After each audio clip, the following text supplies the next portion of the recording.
Hi guys, and welcome to another episode of the Boxing Coalition. My name is Cam. Joining me so far is the on-time Joe's Morgan. Joe, you and me, we've got some good timekeeping. What's happened to everybody else? They've been glassed. I think the bank holidays glassed them. In the UK, it's a bank holiday today, so people have been off. So I guess people are out doing, going for weekends away. I was away for a few days as well, so let's hope a few people jump on the show. In the meantime, we'll talk about the Prediction League, kill a bit of time. Wow, it was quite a weekend. We had to avoid the Usyk fight, so if anyone's wondering what happened to that, it was scheduled from what I saw as 10 rounds, and it ended up being 12, so we had to avoid that. That's the reason. And my boy Milos in the chat, Milos, aka Basileos, he was kind of running the Predictions League for the last couple of weeks and got pipped to the post by Dave Chapman, aka Chappie Hover. Congratulations to Sergio. There's some high drama. Yeah, all going off. Yeah, and I was speaking to Milos before in the chat, and he's the Ruiz fight kind of fucked him up, and that's the reason why Chappie Hover, David Chapman, passed him and took the crown off him. But having said that, Chappie Hover he's been in second place for a long time. He's been in the top 10 for an awful long time as well. So his persistency paid off, and now he's the coalition champ. This is 2015 season 2. Season 1 was won by Hamada, and 2004 season 1 was won by Ari. So there's a bit of a coalition going here. All the champs are all from the UK. Europeans are not holding it down. The Americans are not holding it down. I think the UK guys have to hold it down, Joe. Yeah, I think we can crown a new lineal champion in Chappie, worthy winner. Yeah. Definitely. Seeing as though it's the last week, I think should give a top 20 shout out to everyone in the top 20 of the Prediction League. Obviously, I said Chappie Hover, the new champ, in first, Basileos in second, Ari Gold Boss third, Lamarcus Malvo fourth, Hamada, once the champ, never really recovered after Ramadan. I think the dehydration took his soul. Oh, shit. Hamada in fifth, Mun sixth, Inverness Mark in seventh, Kernan 1, 2, 3 in eighth, Minor Bongo ninth, joint 10th we got Sasa and Steve Waters. Shout out to Sasa, aka Sarah. She's one of the female boxing fans holding it down for the females. Top 10 finish. That's excellent, Sarah. Arizona Slim 11th with Boss Up. My boy TBE Chef, who's in the chat, he's in 12th. J.O. Dan 13th. Joe, you're in 14th along with Nothing for Something. Good finish for you. 2 top 20 finishes now. Pretty decent. Just working my way up. Top 10 next season, hopefully. So encouraging. We're in a transitional phase, see. We're not ready to challenge for the top 4 yet, but just trying to build up your resume. Yeah. Alright, we got G-Man in 15th, Alan Hurst 16th, HR186 17th, Nam 82 18th, Hands of Stone and Lukey, shout out to Lukey, joint 19th, and James Bennett in 20th, and don't ask where I was. Okay, Prediction League resets this week, so if you listen to us talking about it every week, and you think, what's this Prediction League, you go to boxingcoalition.com, sign up with a free account, just use your email or your Twitter or Facebook logins, either or, whatever's easiest for you. Just make a free account. The predictions are up normally on Monday evening in the UK, so it's different time depending on where you are. Huge cash prizes to be won. Yeah, you need to stop doing that just in case people actually think there's huge. That Chappie Hover is going to DM me on Twitter now thinking, where's my money? No, you get something better than money, and that's the respect of the coalition. Yeah, you get the props. But yeah, so if special shout out to Ari, consistently excellent performance again, top 3. Even though me and Ari got like a love-hate relationship, man, I have to give him his props, man. He even in the Premier League, Fantasy League we got going on he's doing consistently well in that as well. So shout out to Ari. But yeah, so if you listen to the show week in, week out, and you always hear us talking about it, go over there. The new league starts this week. So yeah, the new league starts this week. I've put the fights up already. There's about 5-6 fights up. I think the Trout one will go up tomorrow because his fight's next Tuesday. It's 7 days time out on the fights. So definitely go check it out. Sign up. Recommend a friend and you get £10 free. You know, we're going to get fucking court cases, Joe. Oh, shit. But yeah, that's about it for the Prediction League. Just tell a friend to tell a friend, as they say. Let's get to the boxing. I know Kev's jumped on. I'm not sure if he's going to talk, but I'll start with you, Joe. Great PBC card. Probably the best one that we've had so far. I was away, so I didn't see the LSC and Mares fight live. I read a lot about it on social media and boxing scene and other websites the day after, and obviously when I've sat down and watched it, I enjoyed the fight. Maybe I was expecting more because of the things I read. What did you think of the fight overall? And the big question, like a lot of people are throwing around, was it a fight of the year candidate?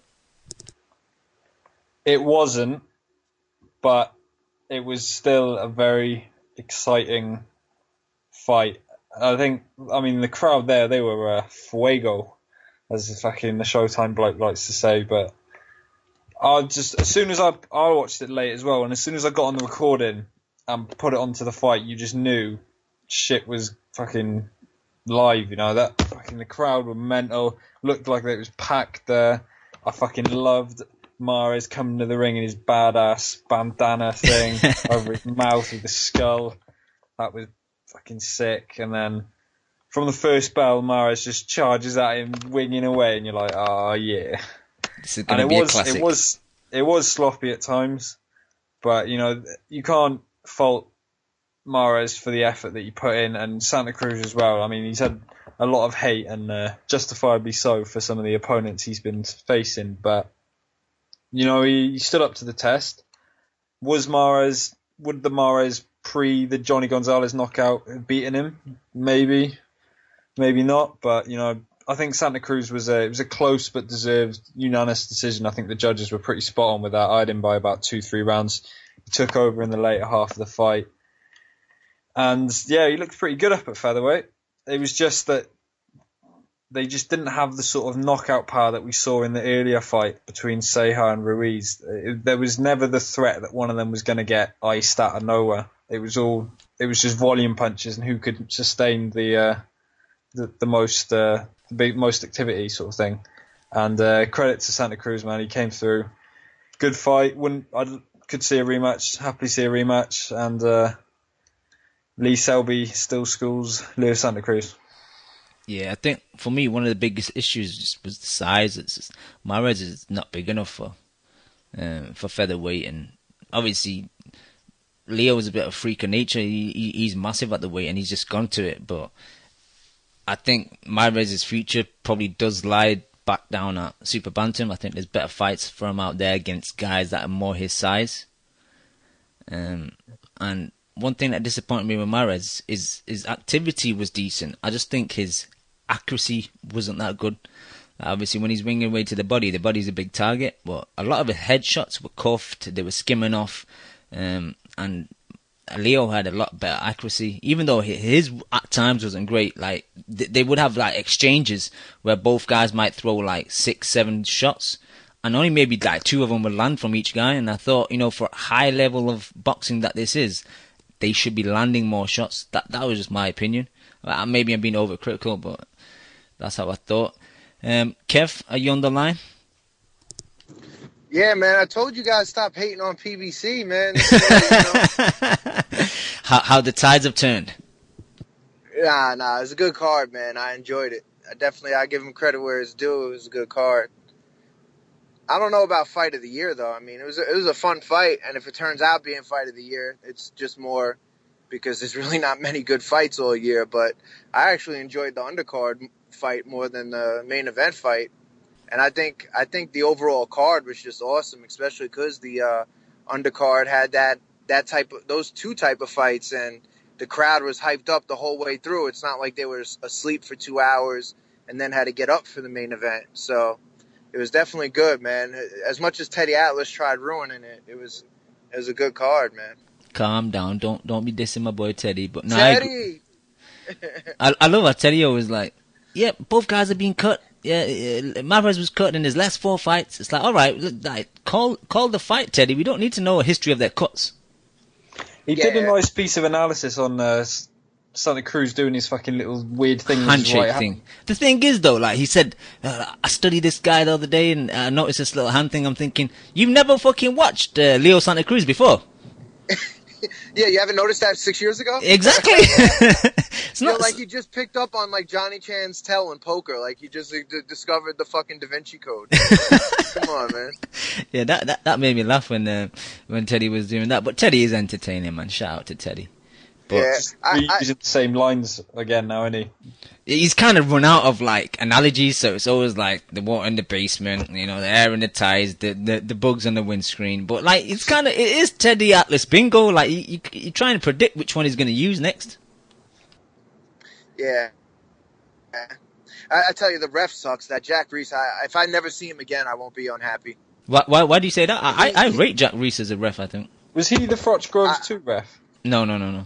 That was in I think there was just too much holding. I think the thing that kept that fight from going to the next level was the holding, because they both elevated their games at times through the fight, whether it be the last 15 seconds or the first 15 seconds, or it seemed like whenever the tide started going too much one way, and it would mostly be Santa Cruz dominating and taking over, like Mares would have a nice burst and stuff like that. Yeah, Kev, you coming in and out. I don't know if you got bad signal or. Try hanging up, Kev, and ringing back. No, but I think he's got a very good point. A new phone. Well, yeah, it was like the accuracy was an issue. I mean, it was a bit like the Marquez Bradley, the last sort of 15, 20 seconds of that fight in their rounds. Just winging away punches. Yeah, they just sort of tee off. And for the casuals, you know, that's fucking gold dust to them. That's what they love, innit? But I guess for the guys that know the sport a bit more, it is sloppy but entertaining at the same time. Yeah, that is true. We always praise British crowds and stuff, and this was one fight that, you know, I really was impressed with the crowd. I don't know if it was because it was 2 Mexicans or because it's 2 US-based Mexicans fighting in LA, but for whatever reason, it was great to see, man, because even at like HBO events and Showtime events, the crowds are sometimes lackluster, and obviously we've discussed in the past that PBC have not really placed fights in the correct cities. You know, they've kind of like put, you know, Frampton in Mexico, not Mexico, in where was the Frampton fight? Texas, sorry. But yeah, like the American, I know the British guys like to give the American crowd some shit, but it just shows if you put a fight on in the correct city and you build it properly, and you've got 2 local guys, you know, the Americans can get up for it. And that crowd on Saturday was quality. I mean, you saw straight away when I turned on the broadcast that, you know, there was an electricity about the place. You know, you had the guys with the Santa Cruz headbands, and then all the Mares guys chanting when he was coming down. And there was a definite split between the 2 fighters, and that's exactly what you want to see when you're watching a fight, because it just enhances the atmosphere, and it definitely affects the fighters and how they fight, because they're so pumped from like the split between the fans and stuff. And I guess making it like the Battle of LA and fucking supremacy in that city, like, only just added to the sort of excitement about it all. But no, I thought it was a quality atmosphere. I want one of those Mares bandanas, man. I'm gonna go to Asda. I'm gonna go to Asda wearing it. Get a clever one. I'll send one over to you. Regarding Leo, are we surprised about his performance because he's fought lower level opposition recently, and we've kind of all turned against him, and now we're kind of finally impressed with him against a higher level opposition? Or do we kind of consider this as maybe his level, and maybe, you know, he can't really go backwards now? Is he going to have to fight these type of level opponents more now? Or can he go backwards and fight a few bums? I don't like using that word, but you know where I'm coming from. Yeah, like I guess it was a coming out party in a way to the casuals, I guess. But I guess the hardcores have sort of seen since maybe the Mares fight that, you know, Santa Cruz has been capable of a performance like this. That, you know, he's been fighting down to his opposition, but, you know, with his range, his engine, and his accuracy, you know that he's a quality fighter. It doesn't matter if he's been fighting bums, you still know he would give anyone at Super Bantam a tough fight, and he probably gives anyone at featherweight now a really tough fight. Where do you think his weight lies? Do you think he'll go back to Super Bantam, or do you think? No, I think he's staying. I think he said afterwards that he was staying at featherweight, and I don't blame him really. I mean, unless they're going to make the Frampton fight back at Super Bantam, you know, I don't think there's anyone there for him really.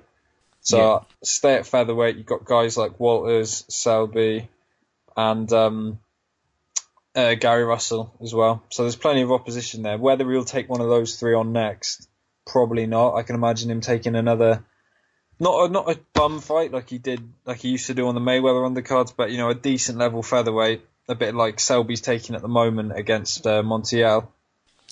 So I think he's going to take one of them, and then he'll probably step back up. But I could see Santa Cruz going up and up, really. I mean, he's 5'7", so he's got the build to sort of move up quite easily through the weights. But that performance didn't really surprise me, because you knew he was a quality fighter. But credit for him for sticking out, because Mares he's a good fighter, man.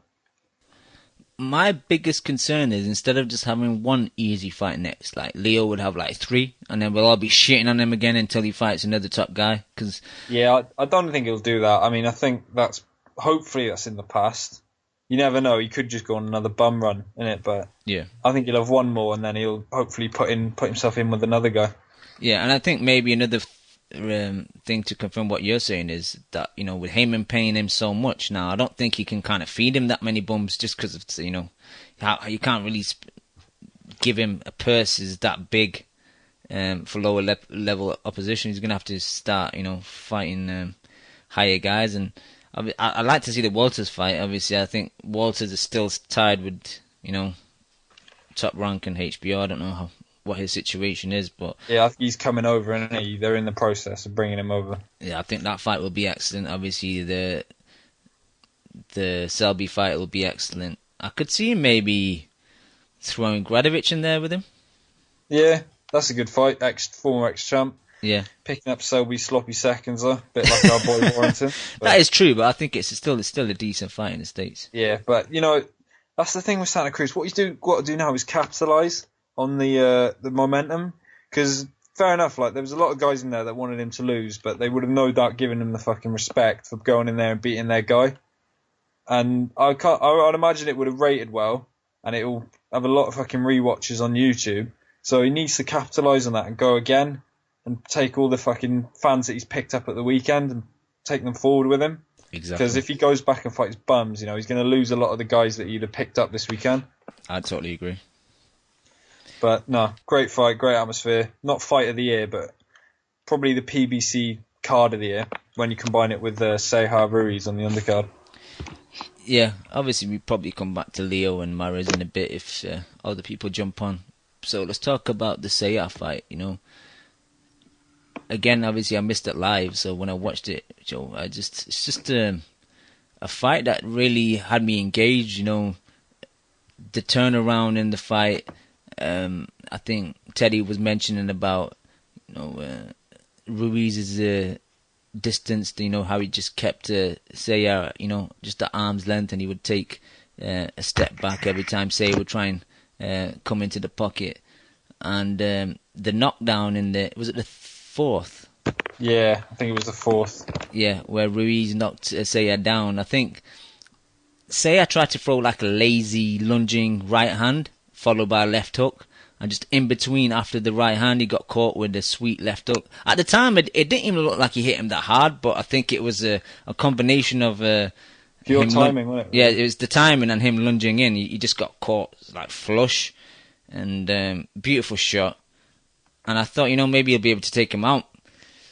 Ruiz probably now ruins the fact that he didn't maybe step on the gas and, try and take Sayer out. I think that was his, obviously looking back in hindsight, that was his biggest mistake. He kind of looked like he thought he'd probably get him hurt again and maybe take him out later on in the fight. It's always a mistake when guys do that. Yeah, I'm with you, and I guess I'm with a lot of other guys who thought this fight was more entertaining than the Santa Cruz fight. Not saying that was the Santa Cruz was a bad fight. I mean, I think this was an exceptional fight. I mean, the last time I saw, the only other time I've seen Ceja was when he came over and fought McDonnell in Doncaster. Yep. And he was only 20 years old at the time, but you could see that McDonnell was a seasoned guy at this time. He was in his backyard, and Ceja had come over, never fought outside the States or Mexico. And you could just tell from the way he was unloading his punches that he was a really vicious puncher. But I think he was just a bit inexperienced, and he sort of the gas towards the end, and that's when McDonnell's always strong. And I mean, a lot of guys have him winning the fight, and I thought it was a close fight, could have gone either way, but a lot of guys think he was robbed. Well, fair enough anyway, he came back to the States, rebuilt his career, in with a really, fucking pretty vicious guy in Ruiz. If you go on his box record, I mean, he's had something like 33 wins and 30 KOs or something like that. Yeah. It seemed like a hell of a puncher. He was the bigger guy. He had the range. He looked like he could box on the back foot. But fair play to the kid. He just stuck in there, kept unloading that left hook, and credit to Teddy because he called it a few rounds before. He was like, the left hook was the money punch. And in the end, it was just an absolute fucking brutal fucking knockdown, wasn't it? Where it was sort of like his legs sort of got stuck under him and he flipped backwards. Yep. But fair play to Ceja because he wasn't. I don't think he lost every round, but he was definitely losing the fight. Yep. Got dropped, not heavily, but he got up, weathered the storm, came out swinging, and fucking fair play to the kid. But for me, I felt the fight had the same sort of feel as Molina Matisse, where you always felt that Matisse was going to sort of catch him up in the end, and you sort of always felt that Ceja, even though he was still getting a bit of a lesson at some points and he'd been dropped, he'd eventually catch up to Ruiz, and that's what happened. And fucking all credit to the guy, man. That's a fucking. He's gonna be a problem for anyone in the bantamweight division. Yeah, I just like how they were both trying to throw left hooks, and he caught him first, and he hurt him pretty badly. And Ceja didn't make that mistake about, he jumped on him straight away, threw loads of shots. He put the ref in a position to stop the fight. That's what he did well. Thing, innit? You don't even have to catch them clean. You just got to hit them everywhere all the time to force the ref to think, oh fuck, he's teeing off here. Exactly, because if you're throwing 20 shots and you're not getting any answered back, then the ref's kind of in a position now to stop the fight because you're not defending yourself, especially if your arms are low. If you're trying to duck and dive, sometimes even that looks like you're kind of getting hurt. Yeah, I guess Joe Calzaghe used to do that, where he just used to fucking try and unload about 50 shots in 20 seconds. And I think the Peter Manfredo Jr. stoppage was a prime example of that shit, where he just was completely fine, but it looked like he was teeing off. And yeah, man, you just gotta once you're in that position, you just gotta fucking wing it in and just hope that the ref shits himself and jumps in. Definitely. But I think he was pretty hurt anyway. He didn't look like he complained, Ruiz. I think it was a fair stoppage, to be honest. But fair play. I got a fucking plenty of time for Ceja, and I'd plenty of time for Ruiz as well. And I think the crowd really appreciated it as well because it was a really good crowd as for the undercard fight as well. Which you don't usually get really, and even in this country, most of the guys who go there just come out for the main. Yep. But it was a good crowd for the undercard, and they saw a fucking cracking fight, and I wouldn't mind seeing Ceja in with any of the guys in the bantamweight division and Ruiz. Man, it was just cracking fight. Fucking loved it. I just want to get your opinion on something. Have you seen the Ceja McDonnell fight? I have. It was the first fight that I'd seen Ceja, and I was just saying I thought it could have gone either way. I had McDonnell just winning it. But so the majority was it a majority decision? You happy with that? It was close, but yeah. I mean, a lot of guys will say that he fucking got robbed, and if if it had been in a neutral place, say I might have got the nod, but this is boxing, it's almost accepted that you've got to go over to their yard and do a little bit extra to get the win. Yeah. And maybe his inexperience. I mean, he was only fucking 20 years old at the time, going into fucking Doncaster of all places. He must have thought he was in the fucking North Pole or some shit like that. Like, he's out of Mexico and he ends up in fucking Doncaster. Yeah, They should give him the world title just for going up there. I wouldn't go to Doncaster if you paid me. Nah, don't this Doncaster. When I look at the analytics, like there's a lot of guys that download the show from Doncaster. So shout out to Doncaster. Shout out to Doncaster. They got behind their boy that night, got him over the line, but still, like he was just inexperienced. And plus, if you're looking, like you said, his age, that was like a vacant IBF title fight as well. So to come over to England, fight for your first world title, man, that's a big thing to do, man, for a young guy as well. Man. And he looks like he's matured a bit. Like he was under pressure against Ruiz, came out, fucking got the win. Reminds me a bit of that Zlatikanin as well, where he just fucking tees off, even though he's getting outboxed a little bit. But he has faith in his power, and his power is definitely legit. And then it's quite rare, really, to see that sort of power down at the lower weights, I guess, because they're smaller guys. You don't get as many knockouts, but I've got fucking plenty of time for him, and I'm a fan now. I really want to see it. I can't wait to see who he fights next. Hopefully they sling him in with one of the champs. The McDonald rematch would be good. They're both with Heyman. I could see that happening. Don't know if McDonald will want to go through that again, because he went through fucking hell the first fight and got the decision. I don't know if it would be the same on the rematch, but I don't know what Sayar's doing though, because I think this fight was interim WBC super bantam, so it's 122. So I don't know if he's staying there or if he's going back. Is down to Yamanaka the WBC champ down there? Well, that was super bantam, a normal bantam. He's moved up then, because he was at bantam. Yeah, he's moved up. So I don't know if he's going to stay there. Seeing as though it's an interim, I see him staying at super bantam. So getting But I think McDonald's days at bantam are, I think, short. Anyway, I think he'll be going up to super bantam soon anyway. So maybe I think Eddie Hearn will probably, I think he'd be interested in making some type of title fight between him, McDonald, and say a rematch. Wouldn't mind seeing him versus Frampton at super bantam. That would be a dirty fight, I tell you. That would be excellent. But even if Quigg goes up to, even if Quigg fights Sayar as well. Imagine him versus Quigg. Fucking hell, that'd be a war, wouldn't it? Yeah, that'd be a scrap and a half, I think. Fucking, quality fight to super bantamweight. But yeah, plenty of time for the kid. Fucking fair dues to you, boy. Definitely. Alright, let's move on. We'll probably come back to it.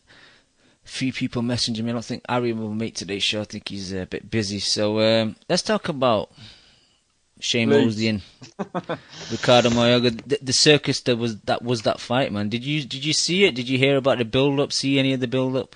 Oh, I fucking if there was ever a weekend in boxing that was everything that was good about it and everything that was shit about it, it was this, man. It was just two sides. It was two sides of the boxing coin. The yin and the yang. Yeah, man. It's peaks and troughs in it. Boxing. There's fucking the highs are good, but then the lows are fucking awful. And this was one of the fucking lows. I mean, I saw the press conferences in the week, and anyone who doesn't think that shit was staged needs to get their fucking head checked. Mosley's bird bending down with her arse sticking in fucking Mayorga's face. Like, what the fuck was that about? And then he's pouring water over him. She's pouring water over him and he's just staring at Mosley. Fucking hell. It was just a big farce. It was just farcical, man. Yeah, I didn't even see the fight. My brother told me that Mosley won, and I just saw that Mayorga came in like 10 pounds over the weight limit or something. Yeah. He'd done a Paul Smith Jr. He just didn't give a fuck, man. He wasn't in great shape, obviously. The guy's a chain smoker anyway. He had a lot of flesh on him. He got cut pretty badly, and after that, I just don't think he wanted to fucking have any part of it. He was clowning about more than he was boxing. Like, he was gesturing stuff. I heard Mosley was teeing off a little bit. Yeah. And Mosley's shot to shit. There's no fucking... Anyone who loses to Anthony Mundine needs to fucking give it up. And they're fucking... There's a whole group of these old welterweights that just need to fucking pack it in and retire and hopefully try and get into the Hall of Fame, because there's no doubt Mosley fucking gets in there, do you know what I mean? But He's not doing his fucking legacy any favours. Nah, with but these sort come of on, fights. you know Moses is gonna come over and fight Kell Brook. Come on. Hearn will fucking sell that as well.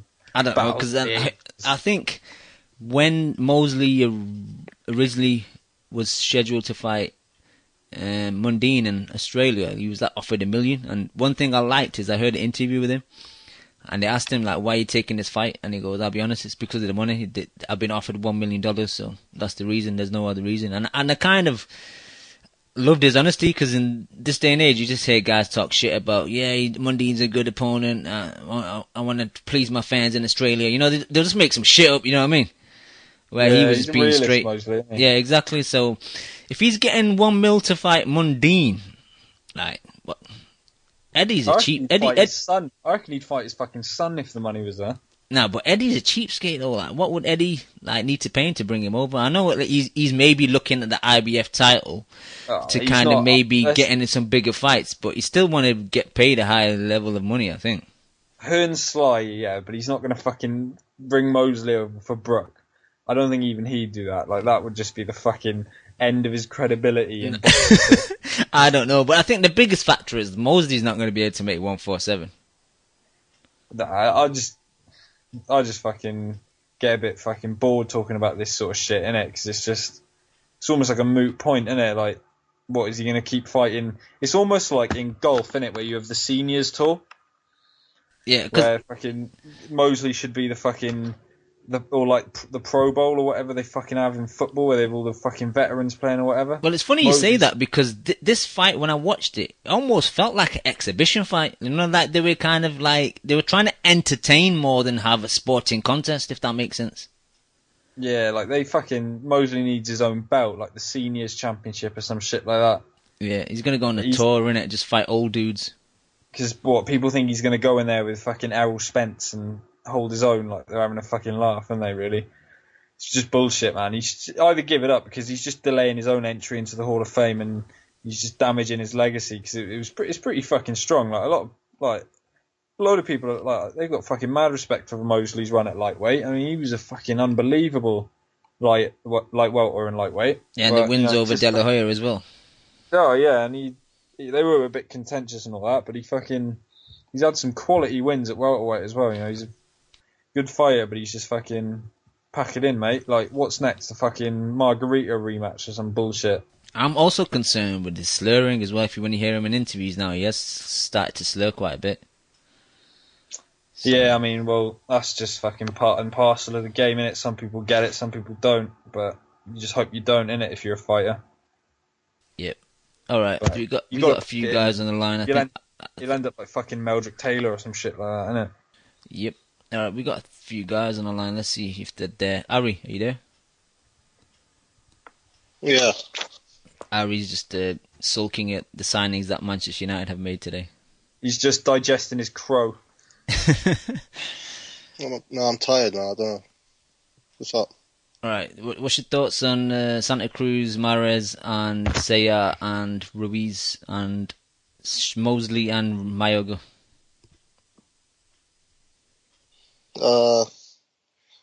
Yeah, the Santa Cruz Mares. I don't know. The whole time, the fight never really hyped me. Like, when I was watching as well, I don't see what some people see in it. I thought it was very sloppy. You know, okay, they're going off in the last 10 seconds, but I saw barely any punches landing, really, you know. And I don't know what Mares was really thinking, really. I don't understand. Because I thought Mares was going to win it, so maybe that's me just being salty, but I don't know. I don't know what his game plan was. I don't know why he was fighting like that. He was fighting kind of stupid, you know, so I just don't understand it. I just didn't find it fun. Like, that's not what I like. I've said it before, when it comes to fight of the years, I don't see them kind of wild, kind of not much skill brawls as fight of the years, really. But that's just me. But yeah, Santa Cruz looked quite good. I like that he was using his length and his reach advantage on Mares, and you know, Mares looked quite confused in there, and he thought, I could only win this by wild hooks, but he wasn't getting close, you know. And I thought Santa Cruz, after like the first 3 rounds, I thought Santa Cruz kind of won most of the rounds, so it was quite easy for him, you know. I kind of echoed the same things that you said. What about to say Ruiz fight? Uh, when I was picking for the league, I couldn't decide who to pick. I've never really seen Ruiz much. I've only seen Sayer once when I thought he beat McDonald, but I went with Sayer on a split. But yeah, Sayer, it was a decent. Again, that was a good fight though, that one. And Sayer came back. He looked like he was on his way out. I thought Sayer was going to lose. He's kind of getting outclassed. And then it's boxing. Anything can happen. And he landed a nice left hook on him. And that's all she wrote, really. That's how I saw it. But I thought Ruiz looked like Ruiz was going to take it from me. He was winning most of the rounds, or if not all the rounds, and he just got caught. Yep. And Mayorga Mosley, did you even try and watch that fight? Or? I don't think I care less about that fight, so I don't want to talk about it. I don't blame you, to be honest. All right, thank you, Ari. Let me get Dan's thoughts if he's going to talk. Dan, are you there? Dan, you just listening in, or you want to talk? I'll come back to Dan if he wants to talk. Mr. Leon. All right. Timekeeping's bad today. What happened to 10:30? Yeah, sorry. Leon, Mares Santa Cruz, what do you think of the fight? Was it fight of the year candidate? No. You can't. Everyone seems to be getting so overexcited yesterday about. You can't have a fight of the year where no one gets hurt. They didn't hurt each other. Really. I didn't think at any point did anyone look like anyone was going to get knocked out. And Mares just fought like a desperate man. And he only had one plan, and that was he was trying to rush him early. And if he didn't get to him, he knew he wasn't going to win the fight. It felt like to me, his tactics were all over the shop. But Leo Santa Cruz impressed me because had never really been impressed by him. But I thought his gauging of distance was really good. He looked all right, but neither of them seemed to have much power at that weight. They're like two fighters they're fighting in weight divisions they shouldn't be in, really.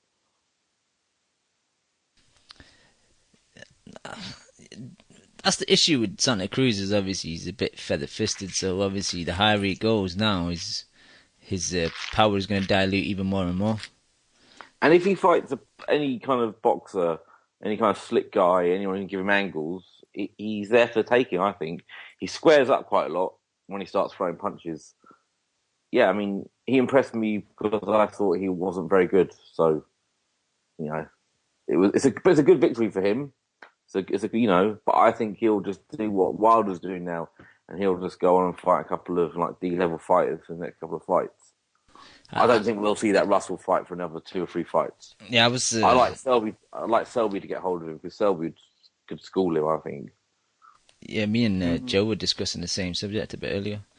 Real talk, Leon, mate. Because movement, anyone who gives him movement can beat him, I think.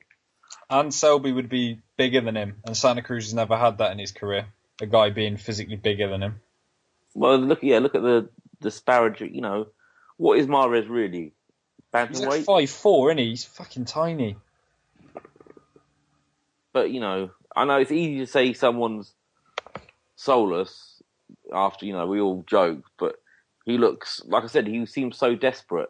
That first round, he just rolled the dice, didn't he? Hard on that round. I mean, I don't think no he's real game soulless. plan, is it? I don't think he's soulless. No, I don't think he's soulless. See, that's what I'm saying. I just think he's not as good as he once was. Or maybe he was never as good as we thought he was. I think he just reached his weight class, and featherweight's not really his weight class. That's the problem, man. That's what he should go back down, because there's still some good fights down there for him. There's some massive fights at super bantamweight. That's a great super bantamweight. It's one of it's still. I mean, but I know he's on the wrong side, but I'd still watch him and Donaire, wouldn't you? Yeah, him and Donaire, but then obviously him and Quigg would be a massive fight. Him and Frampton would be a massive fight.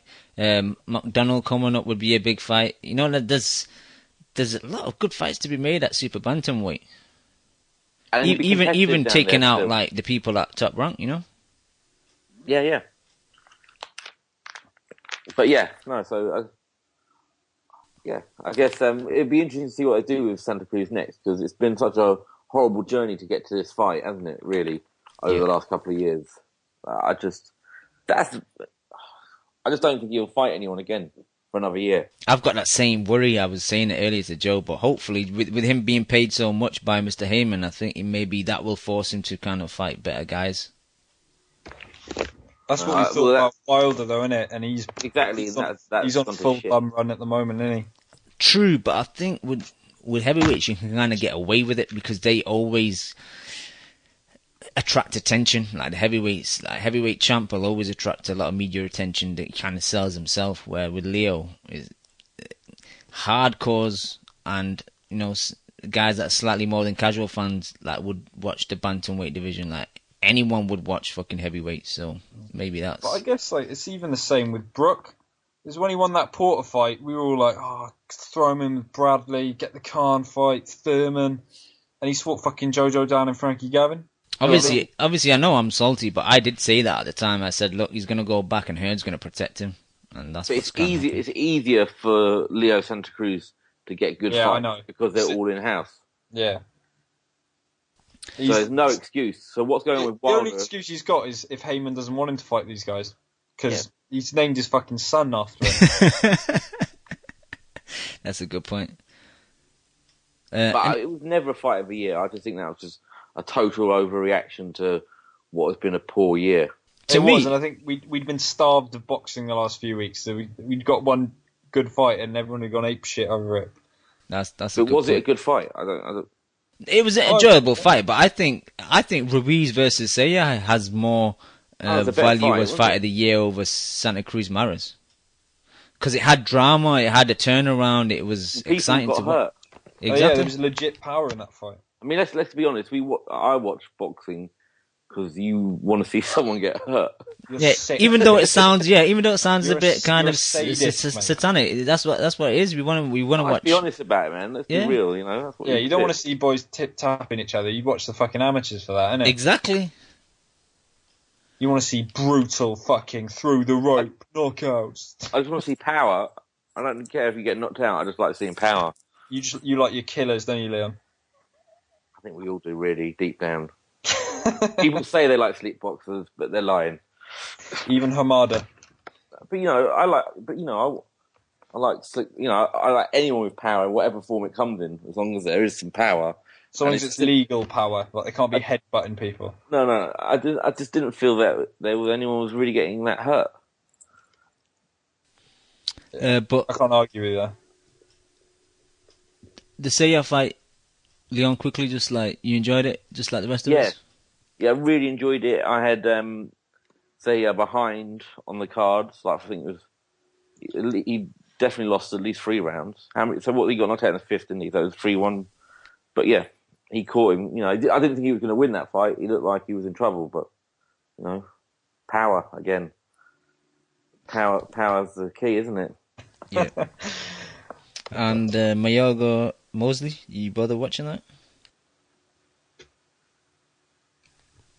Leon, did you bother watching? I'm not talking about that fight. You're not talking about it? I'm not talking about that fight. Stupidness. You know one thing I actually wanted to mention, like they scheduled buying that shit as well. They scheduled it on a shit day. Like you got free boxing on PBC on ESPN. And then you have a pay-per-view. I don't know how much was the cost. Maybe... They went afterwards. They announced it after his fight, didn't they? They thought that was part of his... Didn't he get upset about it? Oh, right. I didn't know that. But, if that's the case, then that's just fucked up my whole life. I think so, but I think that's what I heard. I heard that somewhere. I might be wrong, though, Cam. It's happened before. Boxing MD saying it costs $49.99. That's fucking... That's financial. That's financial rape. I was going to ask, where was that shown in the States? What channel was that on? Boxing MD, what channel was that on in the States? It was on pay-per-view. Yeah, but what channel though? Just they set up a pay-per-view channel for that night. I guess they can do that. You can do that, can't you? But Boxing MD said it's like an internet stream, online only. It was online. £49 for online. That's what you're saying, yeah. Well, we did. Well, then maybe fair enough. Box Nation did give it to us. Even though nobody at any point ever asked to see this. I think that's the only fight no one requested to Box Nation to pick up. It's just a nonsense, isn't it? Yeah. He's off his rocker now, isn't he, Mosley? Yeah, unfortunately. Everyone involved in that fight is. Including his girlfriend. Yeah, this has been enough time anyway, so... Alright, let's move on. Quick shout out to fucking Usyk as well. Actually, you didn't catch that. Is it on YouTube, that fight? Yeah, I caught a little bit of it, but you don't even have to fucking watch it to know. Like, I've watched some of his other fights, and this kid's the real fucking deal, you know. Amateur pedigree, massive power. Yeah, he's gonna go far, that kid. And just like nothing for something in the chat was saying Joel Diaz Jr. was on the undercard of the Mosley fight, and he fought a guy called Luis Arceo, and the guy kind of got fucked up, man. His bridge of his nose was cut, his both eyes were cut. The ref just fought. He got touched up though, didn't he, in that fight still? Yeah, he did. But he was game. That's what I liked. He could have just quit on this fucking thing. But the other guy, the guy that people were high on. Joel Diaz Jr. He took shots, man. Yeah, he did. I think that's landed on him, man. True, I agree, but I think sometimes that's a good thing that, like... Oh, yeah. If you go, 25 fights and have no fucking shots thrown back at you, then you kind of get complacent a bit, so it's kind of good for him to take some shots.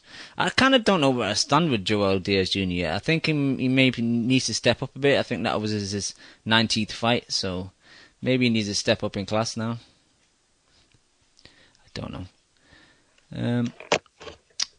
What should we talk about next? Obviously, we talked about the Predictions League. Shout out to Choppy Ho with the new champ.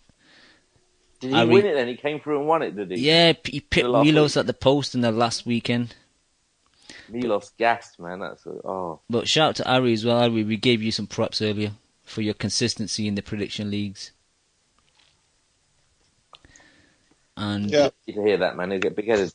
He's doing it without PEDs as well. Yo, he's big-headed anyway, Leon. You can't get any more big-headed, to be honest. Not big-headed, it's just, it's just facts. Know your craft. Don't know shit about Swansea, though, eh, Harry? No, get out. This is not, not 606, mate. Who are you, Ian Wright? I thought they only played rugby. All right, let's get off this topic. I quickly want to talk about All Access. Did anyone see it? Anyone want to talk about it? I thought it was just a standard show. Didn't really see anything new. Just one of those shows that just gives you the bit of the background about Berto and his struggles through his career and all that shit. Mayweather chilling with his kids and bit in the gym saying he's better than Muhammad Ali and stuff like that. I've just seen it all before, to be honest. Do you guys want to... All that fucking HBO's Road to whatever are better in every possible way than the Showtime ones. Fucking Liev Schreiber's a beast narrating. Showtime All Access is just shit, to be honest. Yeah, it's dog shit. It's just for fucking casuals who just like seeing Mayweather spunk money. Like, fuck that shit, man. Anyone else, Leon or Ari? I haven't watched it yet. Fair enough, Ari. I'll watch them all. I watched it and I can barely remember anything that happened. When nothing comes to mind, it's never a good episode. All right, let's move on because obviously we had no show last week.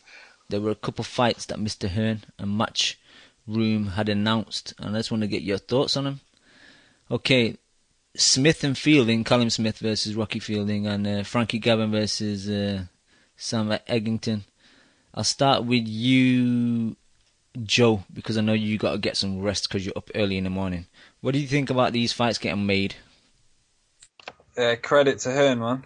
I fucking gave him some shit when he announced that there was going to be 2 Liverpool shows because I thought he was going to put them both on like the show before and build it up like they've done with they did with Cleverly and Bellew and all the other build-up shows they do. But fucking he stuck him in.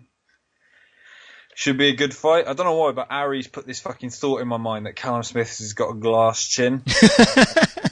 He's put that thought in many people's minds. I don't know why. He just looks like he's hiding a little chandelier in there.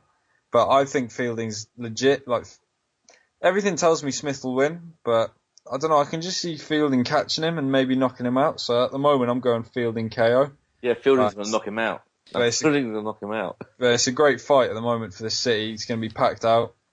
I can't complain. I actually need to give Hearn some props because I thought he would go down the route of taking them separate directions, maybe get one a title shot or some shit. Those international belts. Yeah, exactly, and then do it in 2 years when it's a, air quotes, bigger fight. But I'm glad to see it happening now because they're both kind of prospects. So prospects should fight each other and, whoever prevails should go on to get a title shot. Not just taking down different routes. Nowhere to go, isn't it? They're both relatively at the start of their career. Even if the guy loses, he can rebuild. Exactly. Yeah, there's fights at super middleweight. Hearn can. I think it's good. It's the right thing to do. This is what should happen. People don't realise that even if you lose, because the fight will generate so much hype, you'll be in a better position than if you lost the fight than if you'd never have taken the fight and fought a bum. Look at fucking Chris Eubank Jr. after he fought Billy Joe. He lost, but he was in a much better position after losing that fight in terms of his stock grows. appeal. Yeah. He doesn't fuck all with it though, but it reminds me. It's Ben Watson. Look at Groves. Look, Groves is a massive star in the UK now, and he's lost twice to Frost. Do you know what I mean?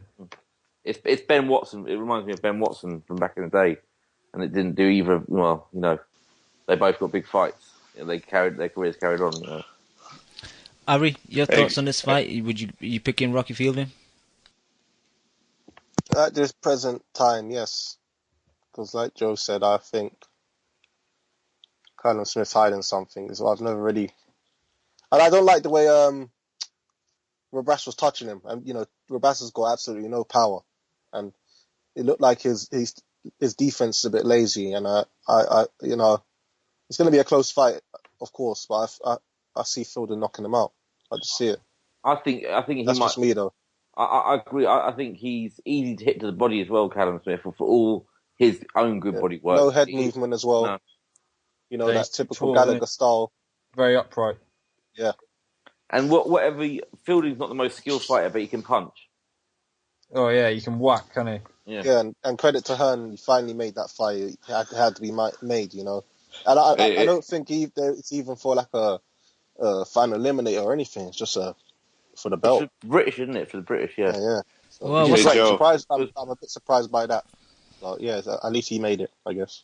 What's happening, Lim? Hey Joe, I can whack too. Yeah?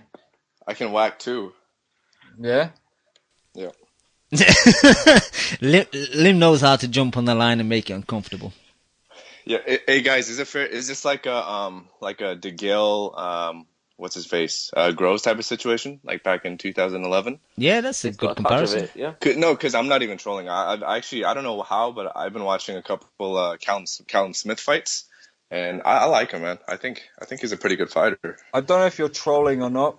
No, I'm serious. I saw Callum Smith's last 2 fights, and I think he's a good fighter, but I just don't know anything about the other guy. So, I mean, is one guy more highly rated than the other at this point? Callum Smith is... Okay. Considered Callum Smith, they all say he's one of the best prospects in the world, and Fielding's a good local fighter. That's what they say. That's what Matchroom say. Okay. What do you think, Leon? I think he's a good fighter, but I think there's weaknesses there. I think he can be hurt, and he's not, like Ari said, he's got no head movement at all.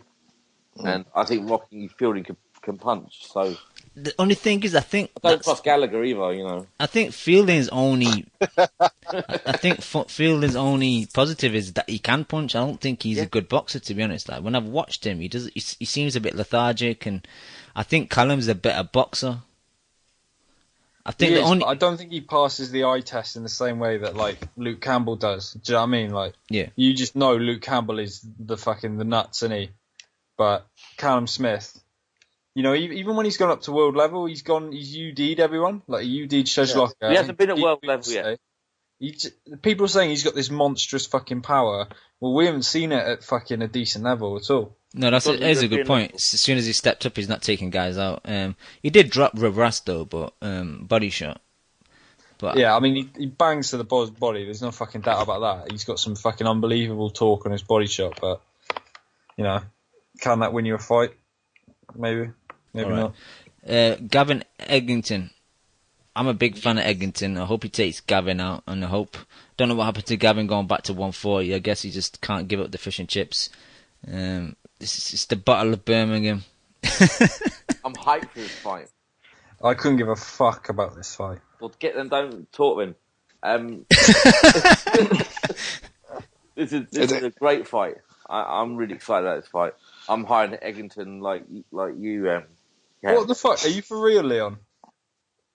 Did I not just address you a second ago? No, I think what it is, Joe, is that I think Leon just wants to see Gavin get spat out by Eggington. Is your hate's that strong for Gavin? You want to see him? No. It's got nothing to do with that. I like Eggington. I don't know why people are fucking loving Eggington. He just looks like a bit of a fucking little bit. As I was saying, Cam, I'm very excited for this fight. I like what Matthew have done with Eggington, and he's, for some reason I'm very excited about it.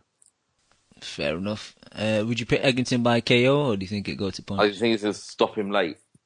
Fair enough. It's a good fight for Eggington. See if he's he's going to go anywhere. Because I think he probably is about European level at his peak. But that's good enough for you to get a world title shot with Eddie Hearn these days. If Brian Rose can get a world title shot, then Eggington will get one in the next 2 or 3 years, I reckon. Yep. All right, Ari, you got any thoughts, or should we move on? I don't know. I think it's too soon for Eggington. I see your point, because Gavin is well experienced. He's so fucking boring to watch, though. I just wish Gavin would retire. They're rushing a bit because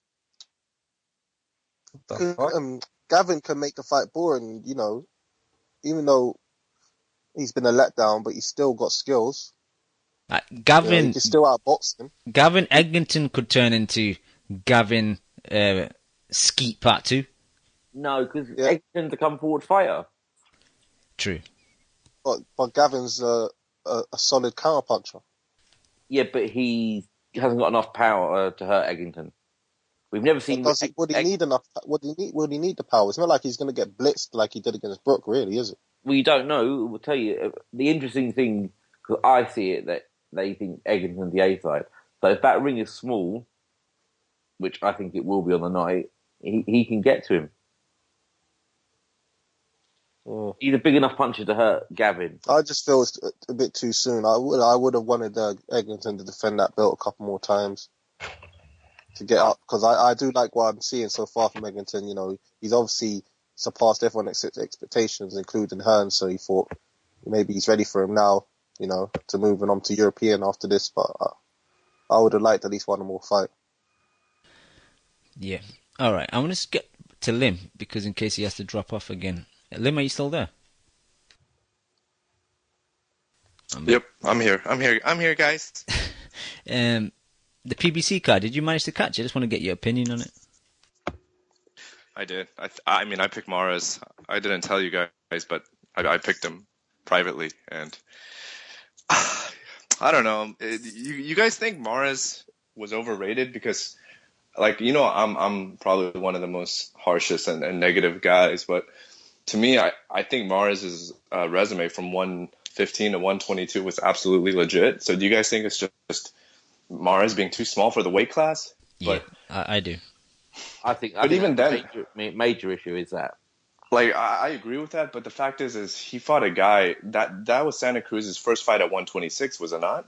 No, I think it's second. So then, second is it? Second, I think. Okay, but I mean, I don't know. I feel like if Mares was as good of a fighter as a lot of us thought he was, I mean, he should have beaten Santa Cruz, because Santa Cruz is just way too green. But I mean, you think Gonzalez had that much of an impact on his career that he's just not the same guy, or do you think it's just Mares never being as good as we touted him to be? I think it's a combination of a lot of the things that you're saying. I think the biggest one for me, obviously, is the size difference. And Santa Cruz is a freak of nature, man. Even though he is coming up, it was a second fight at featherweight. He just looks more comfortable at that weight. He's using his length a lot better. Mares just seemed to struggle. He didn't struggle to get on the inside, but when he was there, he was cuffing a lot of his punches. He was landing around the back. He wasn't landing clean, and I just think that was a size difference. I think on a smaller guy, he would have landed more cleaner. The other funny thing is that he wanted to get on the inside, and then he'd get on the inside and then grab hold of him. I don't know, man, because Santa Cruz was doing a lot of holding. I know both were. It was a scrappy fight. Let's be honest. Yeah. But Yeah, Mares to me kind of has that. He has that Pacquiao syndrome type of thing where, whenever I watch him fight, I know this doesn't mean much, but whenever I watch Mares fight, I feel nervous for him. I feel nervous for him and his family because I feel like any punch that's just clean on the button is gonna spark him the fuck out. You know, can you imagine Mares against another top 126 guy who can crack? I think he get fucking blitzed. I mean, because again, like you mentioned, oh my god, sayonara. Yeah. You remember that coffin that that Stevens had for Triple G? I might have to find that shit over here at one of these yard sales if that fight ever happens. But, I mean, my lord. But Mares, I don't know what's Mares' future projection. Like, what's his trajectory from here on out? You know, who does he fight? Does he fight Heyman leftovers?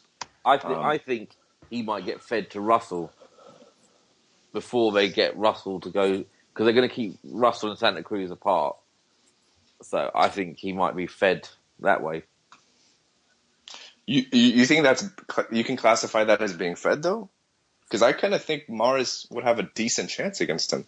I'm not saying I'd pick him, but I don't think Russell's that good either. I've said Selby beats Russell for ages, but Russell's a fucking quality fighter, you know. I think You think so? I think he really beats that rate him. Mares. Yeah, I think he's too quick for Mares. I think he'd fucking ice him. That's fair. Yeah, but I saw the other fight, the Seha fight too, and that fight was fucking awesome. Yeah, that was a great fight. fight. Talk about a good fucking fight. Dan, Jesus can I just Christ. interrupt you though? Because like you kind of give your thoughts on Mares. What were your thoughts on Leo? Were you impressed or? You know what? I think I'm impressed just by virtue of the fact that he beat a guy that I chose to beat him. Let me ask you guys this: did Leo show anything different that you guys haven't seen from him before? No. I mean, I think he gauged distance kind of well, but that's because he fought a very, very small fighter. I mean, like, did he show new facets to his game that you guys weren't aware of in the past? Because for me, it wasn't the case. I don't think I actually learnt that much about how good Santa Cruz was from this fight. I mean, like I said earlier, I haven't been that impressed with him, so I'm impressed by that victory, but not the manner or style of the victory. So I didn't learn very much at all. Yeah, that's how I feel too. I don't know. And then for people who are trying to claim this as even like a top 3, top 5 fight of the year, I mean, I don't know what the fuck you guys are smoking. The Mares fight, of course. That fight was fucking boring, man. Like, the skill level wasn't that good, and like you mentioned, Cam, most of Mares' punches, I mean, like, what percentage of those punches were landed clean? Exactly. You know? I mean, seriously.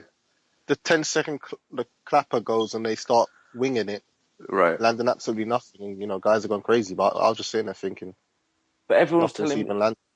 You know, I woke up in the morning, I didn't watch it live, and I'm reading things like Slugfest and all this, and shots weren't landing, no one got hurt, no one got dropped, and no one looked like anyone was going to hurt each other. So I don't understand how it can be fight of the year. And skill level being low, like you said, Dan.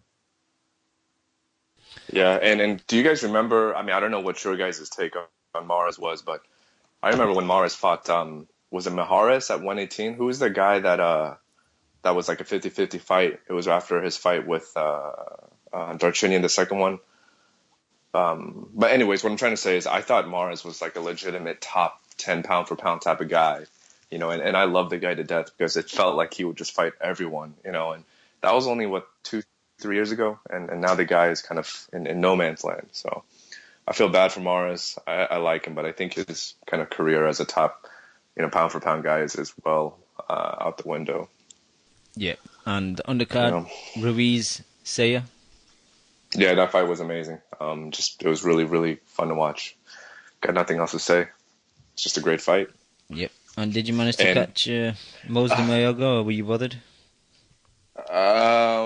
I saw the 15-second Instagram feed of Mayorga getting dropped, and I saw the video of the two ring car girls fighting each other. So that was a lot of fun, but I didn't actually watch that.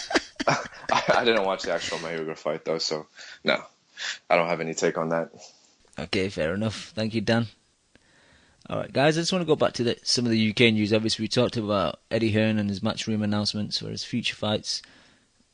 Kind of want to shit on Warren just because, he started to announce this Liam Smith versus Michael Sorrow fight, WBO, vacant title, blah, blah, blah. Got the posters out. Next minute, I don't know if Sorrow's got promotional issues or manager issues. He's out, and now John Thompson, the winner of Boxino's in. It's very Frank Warren, very farcical. What do you guys think? He needs to have a fucking asterisk next to every one of his fights, and at the bottom going, fighters subject to change. Very often. It's just like a fucking game of Jenga, innit? Little bricks being pulled out, and then you wait until the whole show fucking falls apart, innit? And then you don't get your fucking booking fee back. Yeah, quality card, just whether it happens or not, innit? Yeah. Ari, your thoughts? It's just Warren, innit? Like the cards are never hold up, and that was the fight I was most hyped about, to be honest. Like Sorrow's decent, and I was looking forward to seeing Liam Smith get knocked out. To be honest. John Thompson's pretty decent though. No, he's not. No, he is. He knocked out Brandon Adams. Who's not? How is this still a world title fight? Yeah. Yeah, still for the vacant. Bullshit. Like, is he that high up the rankings? This No, time? he's not. Coming off the sofa 2 Joke. days notice. Is he really that high up? I don't mean to shit on him, but it's just.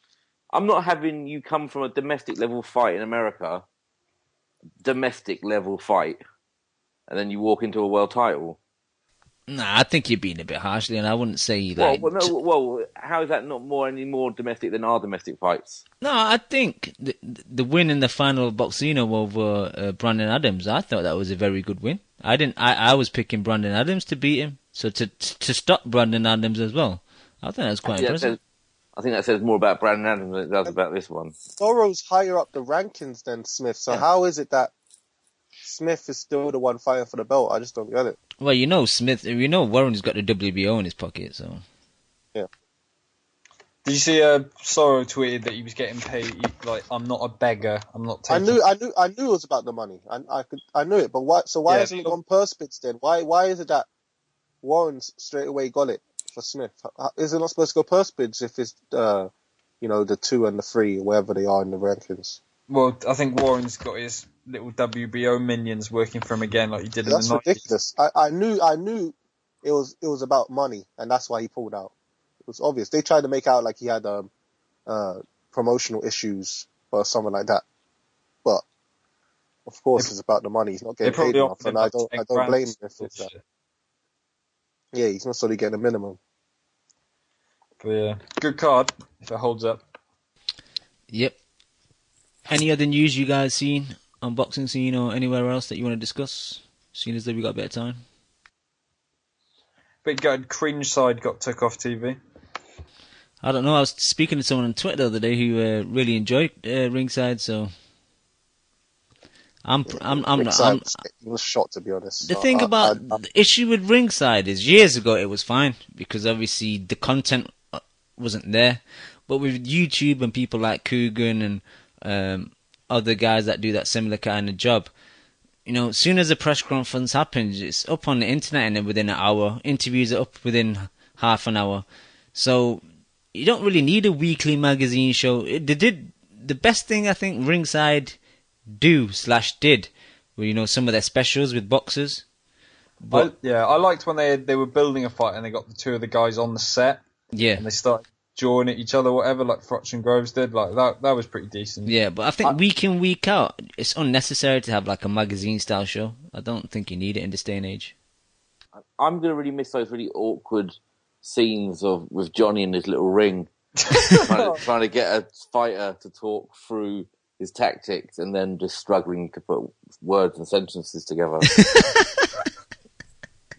You a hater. Oh, it was funny as fuck, that shit. I didn't mind Ed Robinson's little videos where he'd go out to clubs and shit. They were quite good. Yeah. But, yeah. Not actual like fucking strip clubs or anything, like boxing clubs now. Oh shit! Imagine Ed Robinson in a fucking nightclub. All right. What a boy. I'm going to try and get Mr. Boxing MD on because he wants to discuss a few things. Seeing as though we've got a bit of time today. Yo, Cam, Boxing. I'm gonna have to call it a night here. You going to get off? Yeah, just quickly, fucking Bronca beats Warrington for me. Hey, Joe, you're actually going to pick him in the prediction league, though. You can't just talk shit on here and not pick him in the prediction league. At the moment, Bronca beats Warrington, but subject to change, seeing it's the new season. So you're going to put the Frank Warren asterisk next to it? Yeah. What's Warrington going to do in the next 6 days to convince you, though? I don't know. He might give a good. I might watch his public workout and be swayed. Now that you've said that, Chemo's just going to, inundate you with messages about fucking Warrington now. You know how he's such a big Leeds fan and Warrington fan. Oh, fuck. Hey, if he loses, shit could get ugly over there. All right, thank you, Joe, for being on the show today, man. You saved us. Sweet boys. Thanks, Joe. Cheers, thank you, Joe. Thanks, Leon. All right, let's go to Mr. Boxing MD. What's going on, guys? How's it going, Boxing MD? Not bad. And I do believe that. To me, that fight, the whole card was excellent, but maybe the fact that we've been in a huge drought contributed to, I guess, how good I felt about it. But overall, I'd say I enjoyed myself a lot on Saturday. I know that maybe it's not fight of the year. If it's fight of the year, it's pathetic, but it is what it is. I guess beggars can't be choosers, but I guess, let's not be so salty. Let's keep it positive. We have to be salty on this show. It's one of the selling points. Yeah. I guess sweet and salty essentially make like a good combination in like certain desserts. I don't know. But anyways, I think that card was sweet and salty. The first fight was good, and the second, the main one wasn't so good. Well, to be honest, I guess one of the reasons why I felt that it was really good for me is because for some reason I have like this like theory in which I place money on fights, and here's my reasoning: because I put a decent amount of money on Leo Santa Cruz, even getting I guess minus 180, which is like 2-1 odds. It's because Mars looked like shit in his last fight, and Leo Santa Cruz is being coddled for a reason, and I knew that they weren't going to serve him up Mares if they believed that he was going to beat Mares. Really seemed like that to me, that they weren't quite ready to cash him out. So that's why also I knew there was going to be a size difference, but I guess nothing other than that is why I decided to put money on it. I didn't really see PBC setting up Leo Santa Cruz to lose. I don't know. A lot of people, a lot of boxing fans, like when they, especially hardcore fans, when they talk about fights, sometimes when they make bets, I think often they go into things that they think they know a lot more than the odds makers make,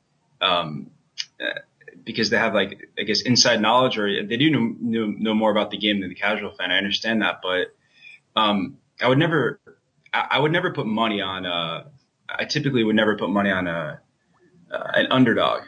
And like an example of the first time I made a huge bet was Kovalev B-Hop at like minus 250. And to me, I didn't see any way possible like Kovalev was going to lose that fight. I guess another example is like Canelo Lara, where Canelo was like 4-7. And again, like going with that same, I guess, idea that if I see somebody who I think is going to win and I could get good odds on him, I think those are the smartest bets. I mean, how do you guys typically bet if you guys bet when you bet boxing? Oh, it's so fair. I think it's one of the hardest things to make money on. Because the odds are either really, really short because you know who's going to win, or 50-50 fight, and then I hate betting on 50-50 fights. No, I won't do it. You know what? I actually kind of disagree with that, Leon, because I feel like boxing in the States is one of those sports that are most oftentimes overlooked. So the bets that you actually get on a lot of fights are pretty damn good, just because the general public doesn't know much about a certain fight or about a certain matchup. So actually, boxing is one of the few sports that I actually bet on here in the States. Yeah, well, over here they never give out that many good odds, and you can there's so many better odds and on football. You can get there's easier ways to make money on gambling over here than there is placing it on fights, I think, personally. No, and I mean, I agree. I think the best thing to bet on, in my opinion, is MMA, UFC, because those odds are really favorable. And I still, those odds are obviously more 50-50 or, because I mean, anything that's like 6-1, it's almost, I don't have enough money to put that much, I guess, capital on that bet for it to be worth my while. But I was looking at the bets that I made that were big, and here's like where I was going with, like I betted Kovalev B-Hop. I got Kovalev at minus 250. I bet, James DeGale Durrell. I got DeGale at minus 150. Lomo Gary Russell. I got Lomo at minus 160. And Canelo Lara. I essentially got Canelo at minus 180. And like, I will never put big money on an underdog because it's definitely not worth the money, even if I think I want them to win. But if I think that a guy could win, or I could get better odds or not better odds than, what the odds makers say, I think that's a smarter bet. Rather than have like an underdog that I think in my heart's going to win, I would never put money there. And that's why, like, honestly, and I'm not just saying this because of, if I'm a fan or not a fan, that's honestly why I am going to put a lot of money on, Canelo, Cotto, even if, Canelo is only going to be close to a 2-1 favorite. Is that what the odds are at the moment? 2-1? Yeah. And honestly, like, those are one of the bets that, like, I don't see it possible that Cotto's going to beat him. So it's almost like a safe bet in my opinion, which is pretty much what I felt that a lot of my bets have been, that I put a lot of money on it. I'm not saying I'm an expert at predicting fights, but the ones that I do put money on, I feel pretty good about, and I've been reasonable. What are the odds for this Mayweather fight? I mean, why would 16-1? 16-1? I thought it would be like 70-1. I don't know. I think I'm thinking of the Golovkin fight. How much do you have to put? How do you make money on Mayweather winning? Well, 30-1. If I put $32,000, if I risk that, I'll get back $33,000. That's how much money you have to risk to even. I mean, to be honest, like if I had unlimited assets, I would put $33,000. Yeah, money. It's a safe bet, right? Yeah. I mean, that's. I guess that's what a lot of high rollers do with betting on fighting. Like, I guess Vladimir Klitschko, not against Fury, because I would never, that's a risky fight to put money on, but yeah. I guess Vladimir Klitschko fighting some other, Jennings, for example, it was 10-1, if you have some money, it's not a bad bet. But, I wanted to ask you guys, what type of, broadcast did you guys get over in the UK? Is this Sky Sports or? We've got Sky Sports and we've got Box Nation, which is a subscription boxing only channel. Oh, Rory, are you referring to the weekend's fights just in general? I'm referring to the PBC card. Just okay. I guess the Leo Santa Cruz. So you got it. Go ahead. Yeah. So in the UK, we have a branch of ESPN that's controlled by a channel and a big company called BT Sport. And they have the UK arm of ESPN. So we picked up the straight ESPN stream, the Teddy and the Joe Tessitore commentary. Oh, okay. So did you notice something really weird about how they were pressing so hard to, I guess, rid the casual fans in the Mayweather-Pacquiao fight? They said it at least 6 times about how this is the fight that everybody expected, or, what everybody wanted on, Pacquiao Mayweather. Yet at the same time, I guess Floyd Mayweather tweeted during the during the fight, and they literally treated him like he was like a nobility, like, oh, I guess like Floyd watches this fight. Like the way that it was like really weird. Like they obviously were trying really, really hard to get people who watch ESPN, which is, the typical American sports fan, to I guess rid their mind of the lackluster fight, yet they still needed, I guess, dick pull Floyd enough to try to sell his next fight. It was just really interesting. It's like a fine line between making people forget and also like propaganda. I did notice that at the end of the first round, I think Joe Tessitore said like there was more action in that fight than there was in the whole of the Mayweather-Pacquiao fight, which I think is a bit corny, to be honest.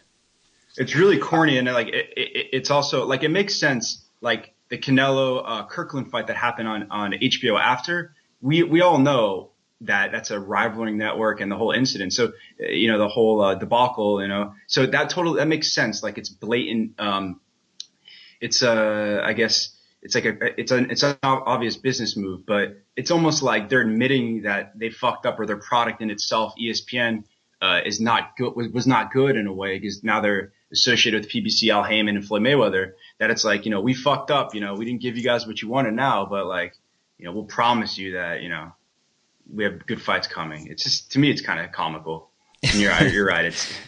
They had Sergio Mora there at ringside with his messed up leg, asking him when he's going to be back in the ring, and saying that, they started off August with a great card and the ending August with a great card. It was a bit corny, I think.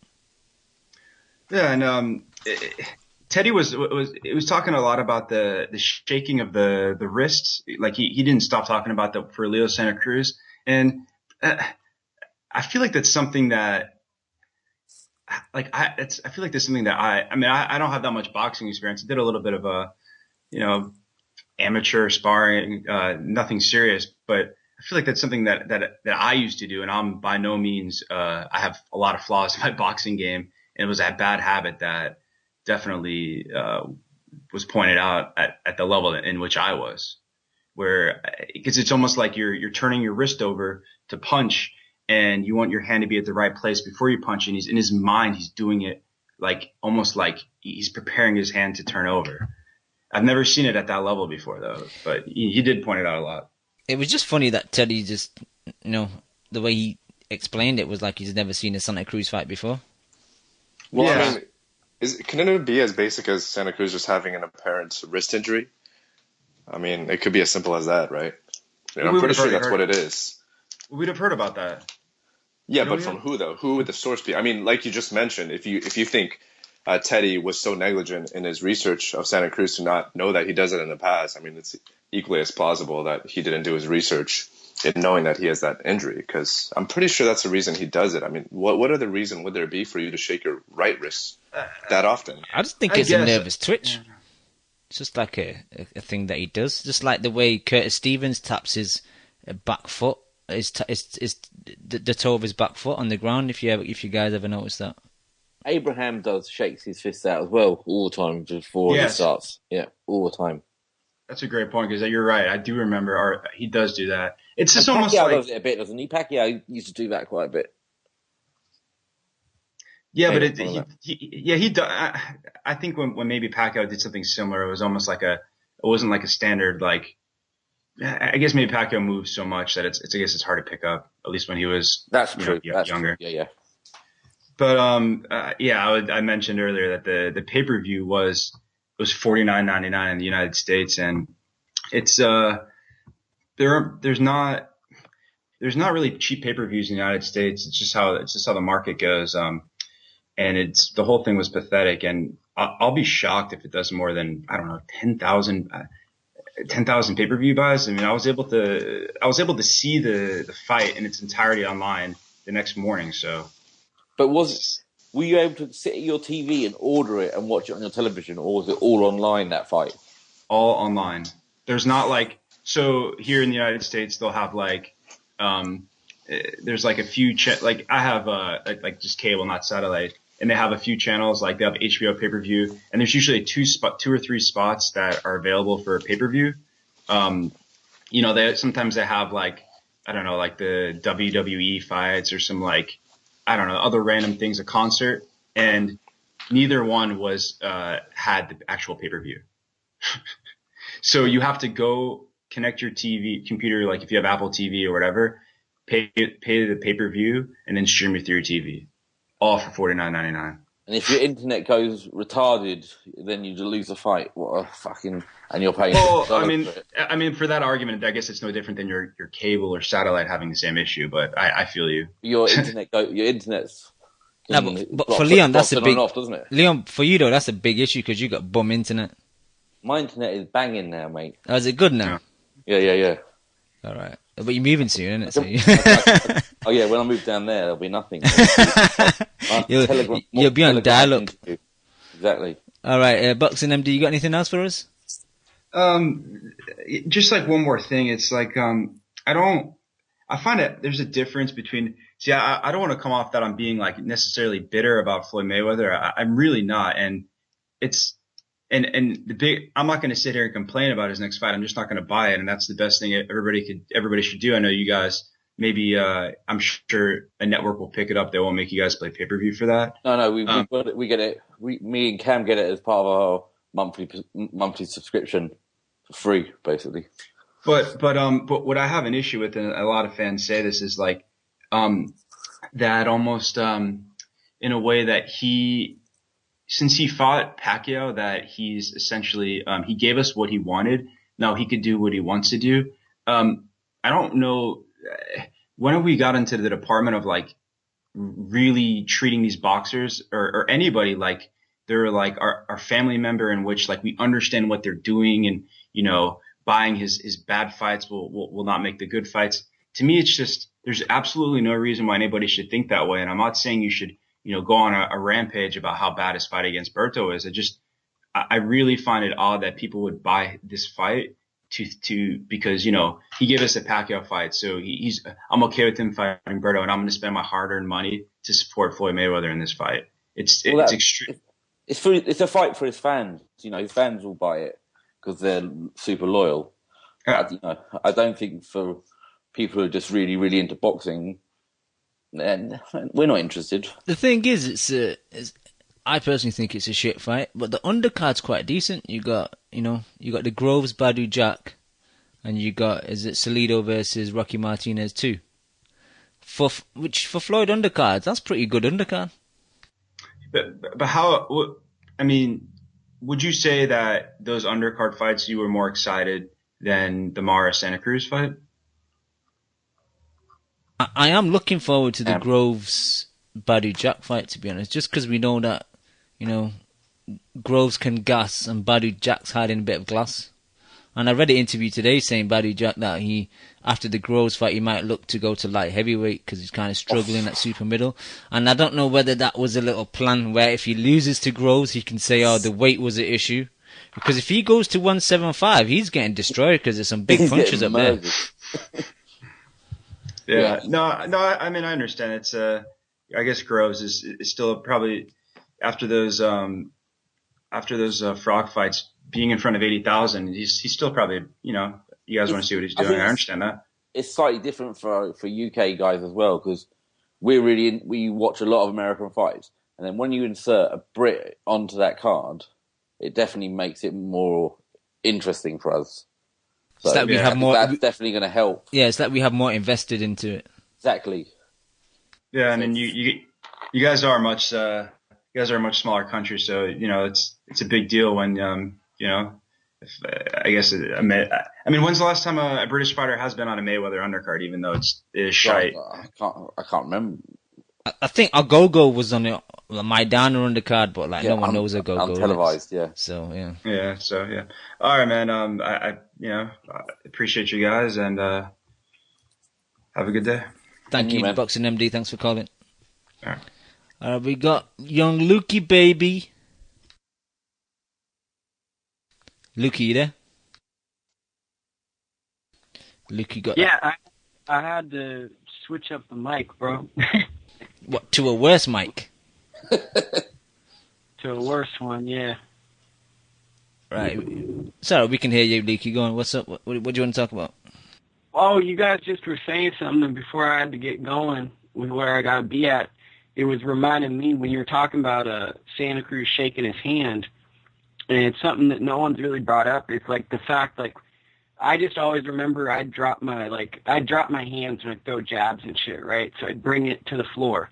So sometimes I have like a nervous twitch, like I kind of shake my head and shit, and it looks real stupid, right? Yeah. It looks stupid that I look when I walk down the street. It's real goofy. And I think that what Teddy was talking about was real amateurish, because what Leo's doing when he shakes his hand, I feel like that's like his way of resetting to get his hand back up. It's just like a habit he developed to go, oh shit, I'm not dropping my hand, I'm getting. Like, that's what it looks like to me. Like and a little trigger movement. Yeah, it's like you taught yourself how, like when you had a bad habit in the amateurs, so then you teach yourself a habit that goes, oh no, I can't do that bad habit. And I think people really think way too much about it, to be honest. Yeah. Because it's not like he does that just before he throws his punch. He does it quite randomly, so it's not like a tell. Yeah, like James had a good point on the boxing voice where it's like you want to get him when he's shaking his hand, but like wouldn't everyone think that, right? So that tells me that he either hits really hard or it's hard to see his hand shaking. Like, I mean, the obvious idea would be that, so he has to do something in the ring that makes it hard to see that, right? Yeah. Or, I don't know, maybe just he hasn't fought in a good fighter yet. Yeah, I mean, it could be that, but I mean, like, you'd hear about him getting his ass kicked in sparring, you know? Like, there's guys that are quote-unquote good fighters out there right now that are getting stopped in sparring multiple times, you know? And I mean, I'm not sure. I'm not in that area, but I mean, those stories travel. I don't know where the fuck Leo trains anymore. Because he used to train over at the Wild Card all the time, but now he trains at some, shitty gym in East Los Angeles. And I don't know what kind of sparring he gets out there, but I don't know. I know Ramirez sparred with him, and I bet Julian probably got the better because he knows how to box. But and he's bigger too, right? No, I think they're the same weight class. Julian's just in I think he's, you know how little kids take life more serious? Like they won't eat the ice cream sandwich and the pizza. They'll stay on the diet. I think he's more disciplined. When you make $1 million, it's harder to not eat that ice cream sandwich or do the 5-mile jog. You know? Yep. Anything else, Lukey? What the hell were you guys just talking about? I had one little comment on what you guys were talking about. What was it? I think we were talking about betting. We were talking about broadcasts. And Mayweather undercard. Oh, yeah. That's what I was thinking of. Badu Jack, right? So this guy's working with our dog Memo Heredia in a strength and conditioning program, and now he's going to move up to 175? He's adding on a little extra muscle? Come on. I mean, that's funny to me, man. Our boy Memo. Hey, but come on, though. It's not like TMT has a dirty past history with, tainted and whatnot, right? Yeah, they want to clean up the sport. But what's up with Berto, man? Nemo saying he's giving him supplements. Victor Conti saying he's giving him supplements. What gives? Yeah, who knows? I think Berto deserves all the supplements in the world, so I'll give him a pass on that. Yeah, was it help him? Was it a bit weird that Berto's like living with his chef and stuff, like it's his girlfriend? Did you guys notice that on All Access? I didn't see it. Sorry. Oh yeah, you missed it. Yeah, I don't know. Maybe it's just me. I try my hardest not to watch those. Why does it just put you off boxing? No, because it's the opposite. They're made so well to make me feel things manipulatively that I don't want to start thinking about the fight in different ways. I want to think about it from a boxing standpoint only. So I don't want to watch any of that other stuff. Yeah, I understand that. Sometimes you can get sucked into the broadcast. You got to turn it off when they start playing that slow piano music. That's trying to feed you something. You see those slow motions morning jogs. Exactly. Yeah. Listen, guys, we could have tied up Alfredo Angulo's hands, Canelo's both of his hands, and he would have beaten Angulo. But like going into that fight, people were really thinking that Angulo was going to win because the special was so good. And the same with everyone started picking what's his name against Pacquiao. Algieri? Algieri, yeah. Alvarado. No, I don't think Avocado. that's fair, man. I'm the biggest Canelo fan, but I think Angulo, he had a pretty good performance against Lara, right? And a lot of guys who I respect as people who know, a good amount about the sport, Chemo included, were pretty adamant that Angulo was going to win that fight. So let me give you guys some sneak point, because I got to see the sparring for some of that shit. And Angulo won maybe 3 rounds. He was getting beat up. Donnie Livingston looked like Floyd Mayweather on the ropes. You guys are going to probably say, who's Donnie Livingston? That's a good question. He's a club fighter. And but at the same time, beating shit out of Angulo. And I get what you're saying. Like, sparring's different than when the lights come Right. on. Most of these guys like, I mean, I've seen some stupid shit where there's like a 10-19 guy that looks like a world beater and then he gets knocked out by a guy. But, I mean, you got to at least have 3 good days in camp, right? Yeah, that's definitely fair to say. I'd say 3 is a pretty favorable number for any top guy to meet. But yeah, I agree. But I mean, who are you picking for this Cotto Canelo fight, Lukey? I always go with youth and size. I'd like to see Cotto win this one, but I just think that Canelo, it's real hard to keep a big man off of you for 12 rounds, and I just think he's the bigger man. Yeah, but do you think he's finally learned, Lukey, to be that aggressor that he should be in certain situations? No, I don't, but I think that pride will help him out because I think Cotto's going to want to exchange in certain situations. You think Cotto's going to hurt Canelo at any point in the fight? Let me close my eyes and think about this one. He could with his straight right, and then he'd come back with a left hook to the body. It's going to be whoever lands the left hook better, because I could see Cotto getting dropped to the left hook trading wide, or him dropping Canelo with a left hook to the liver. That's the only thing I'm worried about as a big Canelo fan, excuse me. I think that liver shot that Cotto throws he does it so effortlessly, and like he doesn't wind up with it at all, which Canelo does obviously with every punch that he throws, right? Like Cotto, he just throws it whenever there's a seam. So I think, if Canelo gets hit with a liver shot, I don't know how he's going to fare with that, because I do feel like Cotto's power does move up to 154. And let's face it, this isn't a middleweight fight. This is a junior middleweight fight. Yeah, and let's also talk about something where, like, if you actually learn how to box, right, if you learn how to pivot with your punches, that carries up because you learn fundamentals, right? So we get a lot of these high-level pros who can't really fight the same level as an amateur boxer that's a high level because they've gotten by off of they're amazing at one specific trait.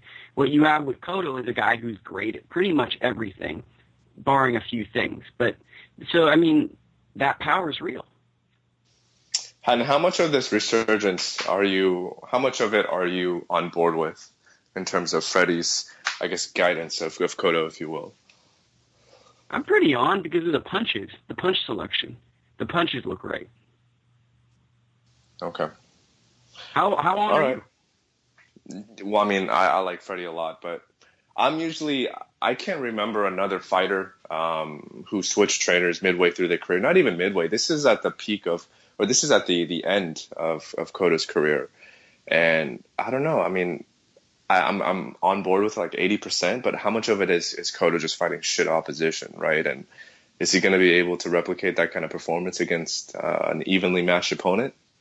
But see, then like that's boxing in a nutshell, right? Because I could get a kid who sells a lot of tickets, not the best boxer, but if I can find you 10 fights, they all look good, and then we guide our way up to the title, then that's how you do it. But I mean, many could say Canelo's never really passed these tests either at the highest level. You could make arguments that Trout beat him. You can make arguments Lara beat him. So really, even if Cotto were to win this fight, some people would detract this win because they could say, well, you handpicked another guy that was flawed, right? With that, well, first of all, I think he beat Trout pretty decisively. I know this may sound a little ironic, but I feel like he beat him very decisively, even though I scored it only 7 rounds to 5, not including the knockdown. But I do get your point. But I think it's safe to say at least that Canelo is at the top, 5 or whatever it may be at 154, just because he's clearly held his own against the top opponents at that division. But I do see your point, though. I could definitely see a lot of Cotto detractors saying, Canelo was too green, which is complete bullshit because, that excuse might have worked against Mayweather, but 2 years after the fact, that shit doesn't fly. And Canelo's younger than Earl Spence. How old is Spence? I think he's like 25 or 26.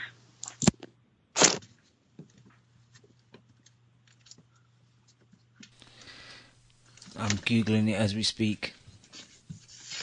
My bad for just taking over your show, dog. I didn't mean to. No, it's all good, man. You just need a new microphone, Lukey, man. But anything else for us, Lukey? Just one last quick comment, which was Danny Garcia, Sean Porter. Like, why are the Porters constantly calling out other people than Keith Thurman? Like, seriously. I can't really comment because look at Khan, always calling out Mayweather and, not calling out Brooks. So I guess I'm the last person to kind of talk about the subject. Yeah, who cares? I mean, opinion's opinion. Fuck it. You can be deeply flawed as a human being. I don't care. I guess they just see it as an easier fight. Danny Garcia's flat-footed. I think they just see it as a big name, take an oath from him, and kind of cap. I think it's about the name. I think Garcia. Really, but Garcia don't you think Thurman has more than name recognition? For hardcore, yeah, but in the general public, I'd say no. Yeah, I'd agree to that, Leon. Yeah. Yeah, but at the same time, Danny's last fight against whoever the fuck he fought, didn't that shit peak at 1.1 million? Against I don't think anybody cares about Danny anymore, to tell you the truth. I think a fight against Porter would bring everyone's attention back, though. And my final thing about that, too, is the Porters keep coming in as the B-side saying they'll take less money. Well, that just means you guys are now the opponents. You're just the paid opponents to come in. And even though you're upsetting the apple cart, in the business of boxing, you have to eventually take those tough fights to become the A-side to get paid more.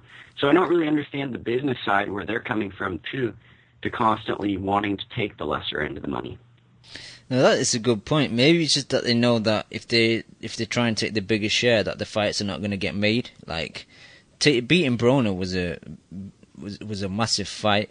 Broner was poor, but you can't take anything away from Porter. So maybe they're just thinking at that angle. They're going to have to take the smaller slices until they've took a few names, and then they can be the A-sides. Yeah, that's good with me, man. Well, thank you guys, man. It's always great to call in, so I love listening to y'all. You're welcome, Lukey. Right. Thank you. Cheers, man. Stay blessed, Lukey. Of course, man. Extremely blessed. Always, right? All right, thank you, Lukey. All right, guys, let's move on to preview this week. Couple of cards. We'll skip Jürgen Bremer because I don't think anyone cares about Jürgen Bremer. Diego De La Hoya's fighting a guy that I think Santa Cruz fought a couple fights ago, so I've put that in the prediction league, but we can skip talking about it. That's on the Friday on something called Estrella TV, whatever channel that is. Zolani Tete is back in South Africa fighting, I'm not even going to try and pronounce that guy's name, Dihil Oligwin, 12-rounder, and Bremer, as I mentioned. He moved up in weight, that Tete fight. Yeah, he was 122 now. No, it still says junior bantamweight, so that's 115? Yeah, because bantamweight's 118, isn't it? Yeah. I don't know. I think he stayed. I'm not sure. Might be wrong.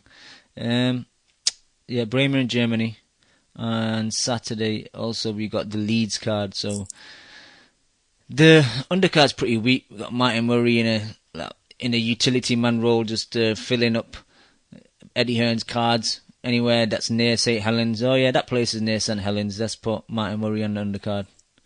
Odd job, his nickname should be now, shouldn't it? Yeah, Bellew's on there as well. 8-rounder cruiserweight and it's against the TBA. So this is one aspect of Hearn. Yes, it's one aspect that he needs to get away from. Just putting people on cards that have got a slight of a name. It's like we don't want to see Bellew fight a guy with 20 losses. Like, what's the point? And Stewie, is that Stuart Hall as in Stewie Hall? Like as in the guy who was... Yeah, it is. And he's fighting an 8-rounder. Yeah, it's like, what's the point? Who cares about that? But you know what it probably is, isn't it? Hearn's probably going to try and build Stuart Hall into fighting like Gavin McDonald or something. Some type of fight that they're going to make a big fight out of. So, and Leeds is not too far from where... actually, he's from the northeast, isn't he? So he's from Newcastle, Stewie. Yeah, I think... No, he's not from Newcastle. Where is he from? Darlington or Darlington or something like that. One of those, yeah. The coalition geography lesson. There you go. Yeah, so I don't know. Darlington. The main fight, Josh Warrington. I'm a fan of Josh Warrington. He hasn't got the power. Obviously, many boxers don't have the power, and they can still get a good career. Bronco, a lot of people could say, Selby's leftovers. If he's gonna make anything, he has to kind of beat Bronco. Convincingly, I think. If it's like a 12-round UD, I don't really want to see the Warrington-Selby fight, even though he still will. I know Ari's been a bit quiet. It's probably nodded off. Are you still there, Ari? He's done us. Ari's gone, man. He's asleep on his bed next to his laptop. What about you, Leon? Does this fight interest you? It's an interesting... I think it's a good test for him, and it's the right time for this test, but without that power, it's going to be a tough fight for him. He's going to have to put in a lot of work to keep busy. But yeah, I mean, I think it's a 50-50 fight.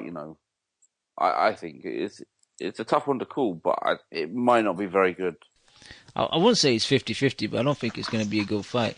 The funny thing about Warrington is, you think Warrington's a heavy favourite or a heavier favourite? I'd say like 70-30, but the funny thing about Warrington is he thought that his last fight was against that guy, Dennis Tuberon, from the Filipino guy.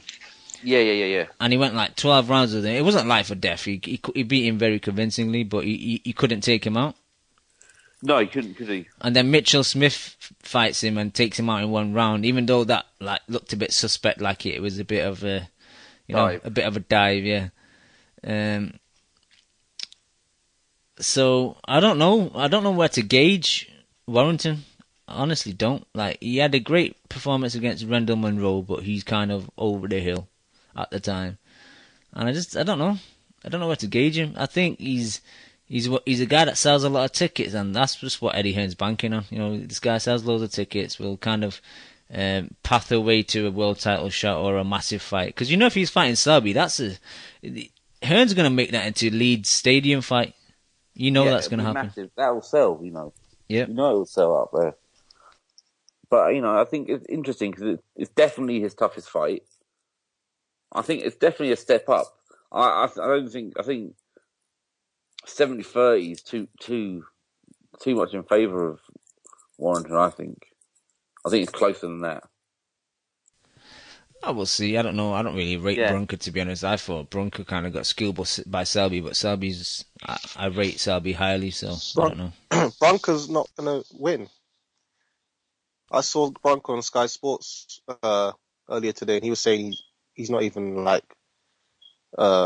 healthy. Like he's got a cold or something. How do you rate this fight as a percentage, Jerry? 70-30 more? 60-40 to Warrington. Yeah. Bronco looks like he doesn't even care to win. He's just coming for the check. I just got a feeling like this card on Saturday night on Skies is going to be shit, man. It's just going to be hauling. Well, it's a shit card. Who's on it? What, Bellew? Oh, they put That's Bellew what I'm saying, on it. Wow. but the thing is, hauling and what will spin it, man. They'll make it sound like this is an amazing card. He's going to knock out a bum, and then he's going to act like he's done something great. Yeah. The thing is, though... Yeah, I duck Glowacki Bellew. Yeah.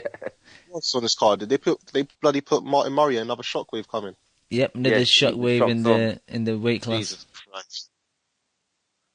So, is what I was saying before, now they're just using him as a utility guy. Oh, Leeds is near St. Helens, let's put Martin Murray on. Oh, Liverpool's near St. Helens, let's put Martin Murray on. He's fighting a Colombian who's never fought out of South America before. It's just I was going to say he's never fought outside Colombia, but actually no, he's fought a couple of times. It's typical Eddie Hearn, though, going down to the South African. He got knocked out South American. 2 years ago, this guy. He's fighting. He's a middleweight. Yep. Kyle Yafai's on there fighting a guy with 6 wins, 2 losses and 1 draw. And Kyle Yafai's 15-0. What's the point? That's what, when they start calling out, Butler and all that. They're calling out Butler. Exactly. And then you're fighting a guy with 6 wins, 2 losses, 1 draw. Yeah, exactly. They've got to get him in a fight that matters soon because he's just treading water. What's this on Saturday? I don't know if I'm even going to bother watch this shit. But I don't know. These other fights might be quite. I don't know what these guys are like. There's not a single good fight on this card. But these English level fights could be 50-50 fights. Like, I don't know these guys. Like Andy Townsend versus Lee Glover might be good, but we never know until we see it, don't we? So. And I know people are. Some people like that. Isaac Lowe is he up in the Fury camp? That guy, in and around those guys.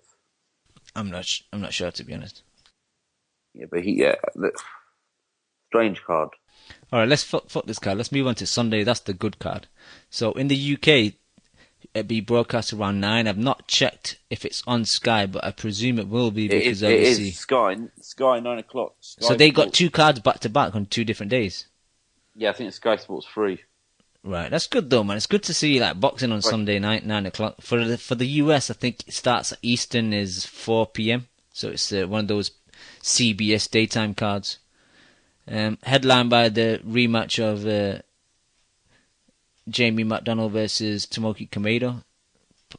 And it's also got Rubio versus Anthony Durrell, which is a fight I'm kind of not bothered about. To me, it's like a waste of time fight. Like, what does it really tell you? But for an undercard fight, you can't really complain, I guess. But McDonnell fight, for me, I was like speaking to Nota today, and he was saying like the first fight between McDonnell and Kamado is like one of his possible fight of the year candidates. And I don't know if it's just me being salty, but when that fight happened, it was a good, decent scrap, but there was nothing, apart from that one knockdown, there was nothing really memorable about it for me. So, even though... I think he put in those last couple of rounds were impressive by McDonnell, I thought. I don't know if it was Tomoki taking his foot off the gas, though, or it was a combination of both. I think he gassed himself a bit, but it was a good fight. It was a very good fight. I like those fights where you see that kind of slow turnaround. Yeah. But yeah. I think it's going to be tough for him the second time around, you know. Yeah, because I wasn't hyped on the first one. I'm not really too hyped on this one. It probably is the best fight of the weekend, though. So, and it's Sunday night, like prime time. So I'm going to look forward to watching it. Last time I picked Kamado, and obviously I was wrong. This time I am picking Kamado again. The reason being, I think maybe he took McDonnell a bit lightly the first time. I've seen Kamado a few times, and every time I have, I've been impressed with him. He dropped McDonnell in the first fight. Maybe if he does that again in the rematch, I think he will try and go for the stoppage this time. Maybe that was his mistake in this first fight, that he didn't try and take McDonnell out. I don't know. See how it goes. Ari, you got any thoughts? I don't know, you know, what I'm going with. I'm not sure. Kamado. Fuck it. Kamado.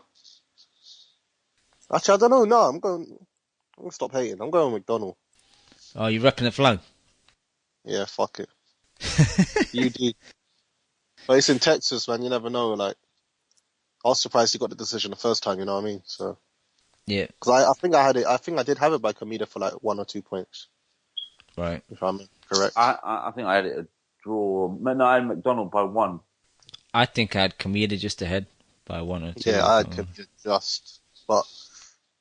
It is now. This is a 50-50 fight. Yeah, it's a close fight. And I think it'll be good again. There'll be a lot of punches thrown. Yeah. But I think depends if Kamida's ready for McDonnell's like high energy style this time. Now they've seen him once. Yeah, exactly. They know he's going to come with darting in and out. Yeah. How is Durrell on this card? Yeah, Durrell's fighting. Yeah, Anthony Durrell. Yeah. Yeah, it's a decent card. It's alright for a Sunday. It's better than the shit that's on the Saturday anyway. Yeah, definitely. I'm going to pick Kamado again, only because that's what I did last time and then McDonnell won. So let's hope it works again this time.